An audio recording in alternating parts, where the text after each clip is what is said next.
Doy gracias a Dios porque me permite grabar este tema. Estamos leyendo, estudiando en la Biblia acerca de la vida de Jacob y otros temas que se unen, que tienen que ver con esto de estudiar de la vida de Jacob.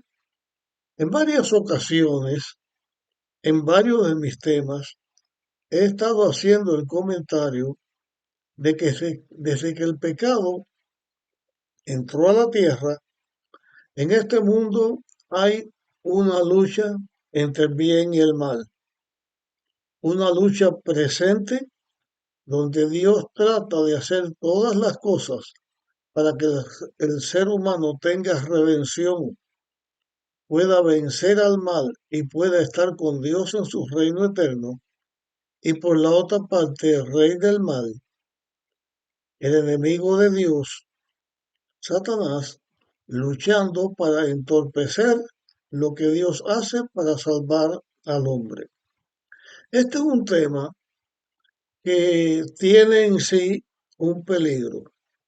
El peligro es que cualquier cosa que pase en la vida, ya sea la lucha entre el diablo y Dios, y se pierda de vista nuestra propia responsabilidad y lo que nosotros hacemos.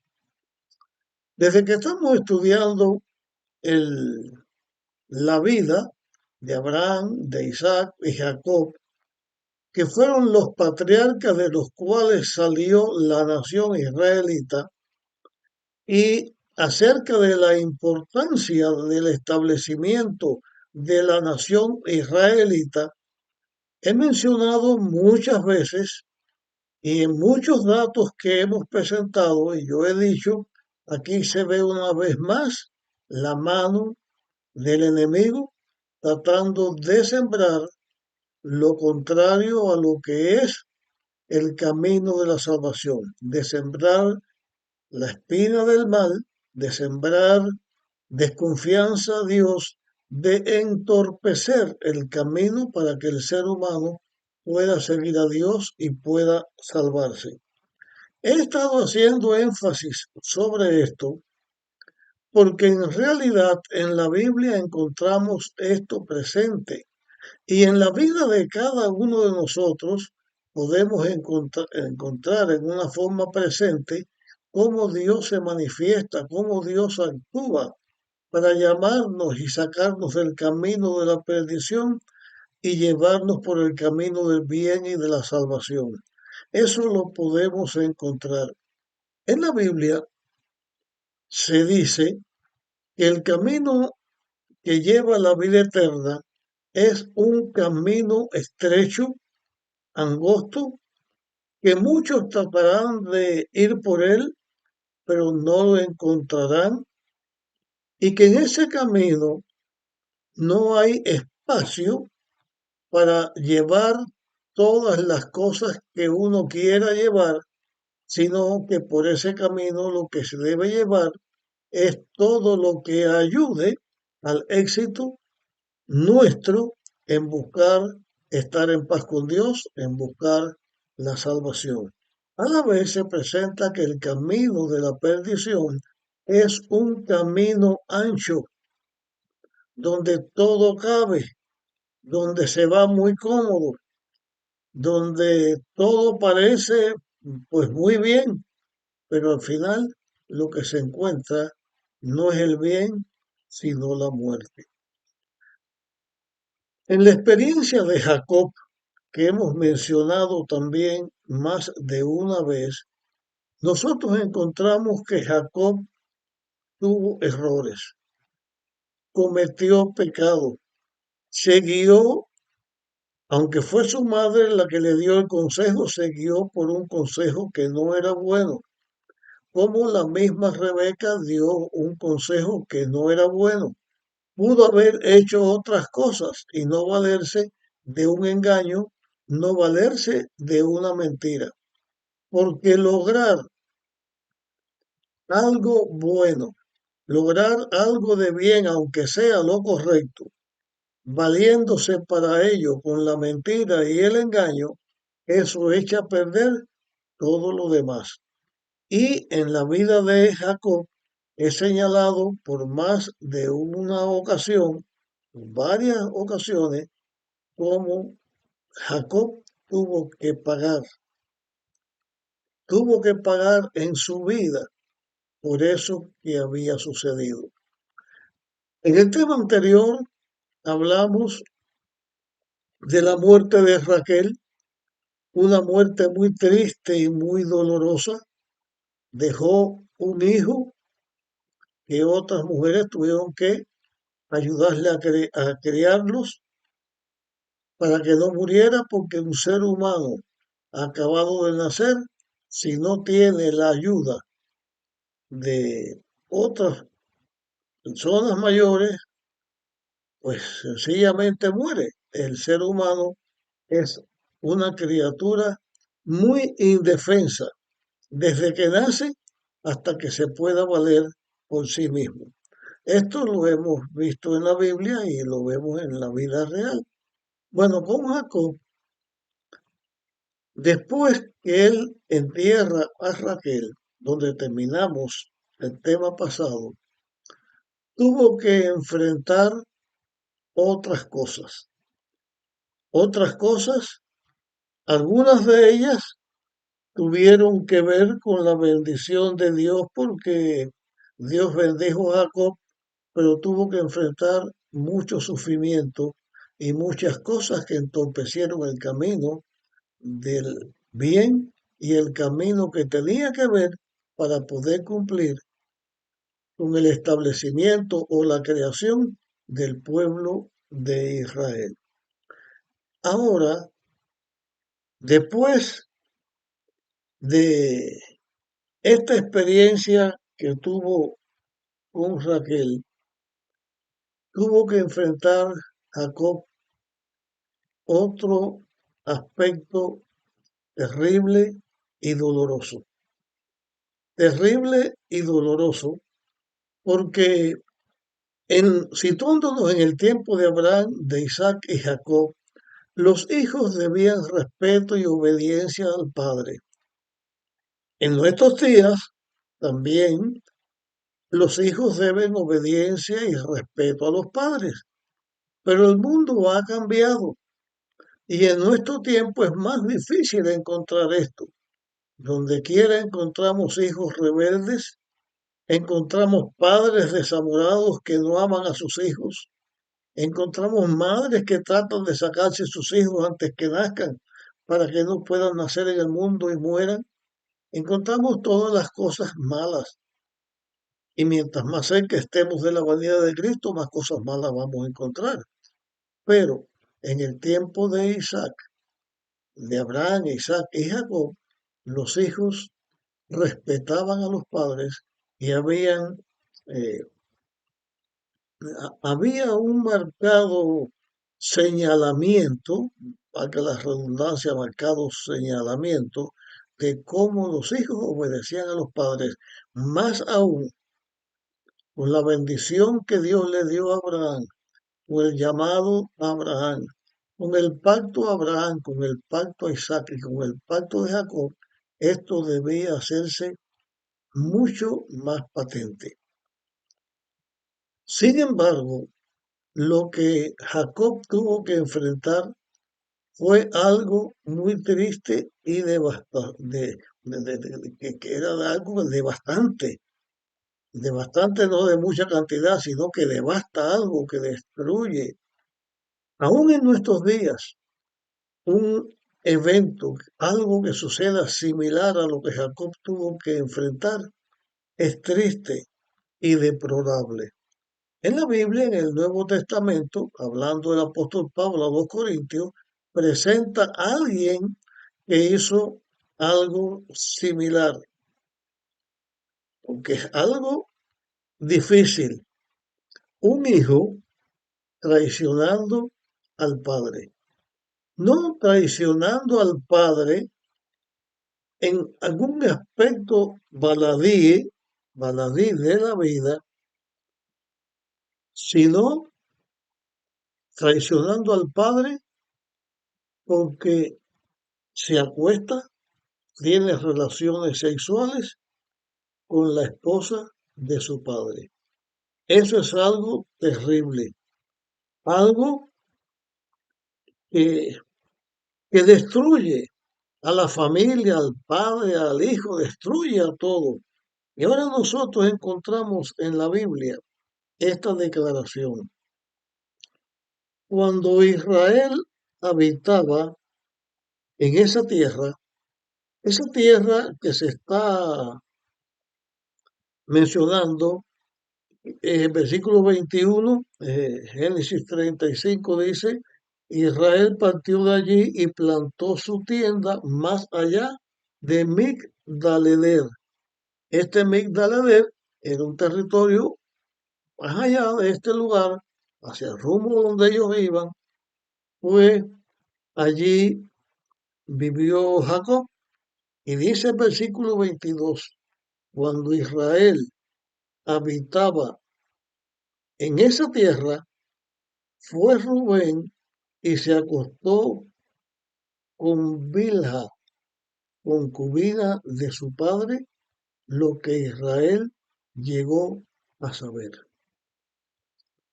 Este engaño, aquí la Biblia no menciona si Bilha estaba de acuerdo o no estaba de acuerdo, pero tampoco la Biblia dice que él la forzó. No es como cuando Siquén violó a Dina. La forma de presentarlo es distinta. Dice que Rubén, el primogénito, el primero de sus hijos, se acuesta con Bilha y de esa manera engaña a su padre. Y esto lo llegó a saber Jacob. Qué triste una situación como esta.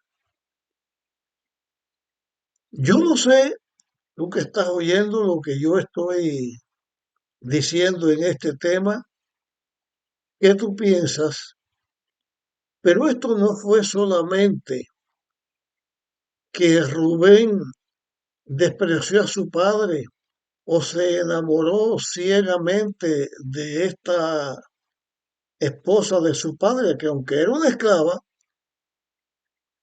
aunque era una concubina, era esposa de su padre.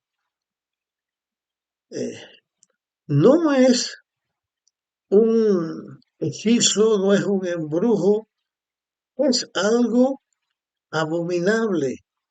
El primer hijo, el primer hijo se acuesta con la mujer de su padre, una deshonra. Pero ahora el pensamiento lo llevo más allá de esto, porque de esto hemos estado hablando y hemos estado señalando cómo es que Dios está forjando una nación. ¿Cómo es que la Biblia cuenta una historia como esta? ¿Cómo es que la Biblia, que es la palabra de Dios que nos enseña el camino de la salvación, muestra esta realidad? En primer lugar, porque la Biblia no esconde los pecados y las faltas de las personas a quien Dios llamó o de las personas que deben seguir a Dios. La Biblia no esconde los pecados de sus héroes, sino los presenta, porque por encima del pecado y de las cosas malas que suceden, también Dios tiene su parte, también Dios hace una obra de restablecimiento y no de destrucción. Aquí una vez más yo señalo, esto marca la realidad de la lucha entre el bien y el mal. Cómo Dios por una parte va haciendo y como el diablo por la otra parte trata de destruir.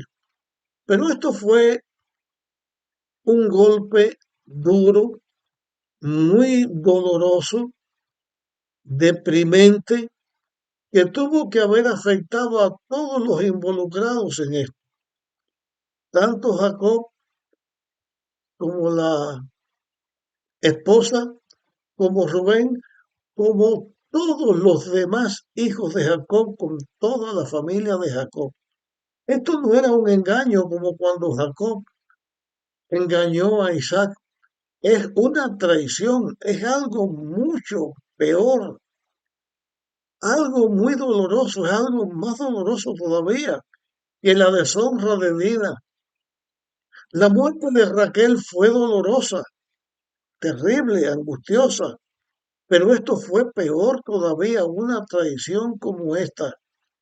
Sin embargo, aunque Rubén tuvo que enfrentar esta falta que él cometió, nosotros encontramos que Dios ayudó, puso su mano, y aunque este mal hecho estuvo latente hasta el momento en que Jacob da la bendición a sus hijos y entre ellos a Rubén, aunque la consecuencia hubo que enfrentarla, también Dios enseñó que es un Dios que vino a redimir a la humanidad pecadora. Cuando Cristo vino a la tierra, Él dijo, yo no he venido a buscar justos, he venido a buscar pecadores al arrepentimiento. He venido a buscar y salvar lo que se había perdido. El reino de Dios no va a estar en el futuro cuando estemos en el reino de Dios en la tierra nueva, donde ya no habrá pecado. El reino de Dios va a estar lleno de pecadores. Todos los redimidos vamos a ser personas o hemos sido pecadores, pero hemos sido pecadores arrepentidos. Pecadores que aceptamos la gracia de Dios, que vino a la tierra y se hizo uno de nosotros y murió por nuestras faltas. Pecadores que nos hemos arrepentido, aunque hayamos pagado el fruto del pecado, nos hemos aferrado a la gracia salvadora de Dios y por fe en Cristo, por fe en Él, hemos alcanzado la salvación que Dios ofrece a sus hijos.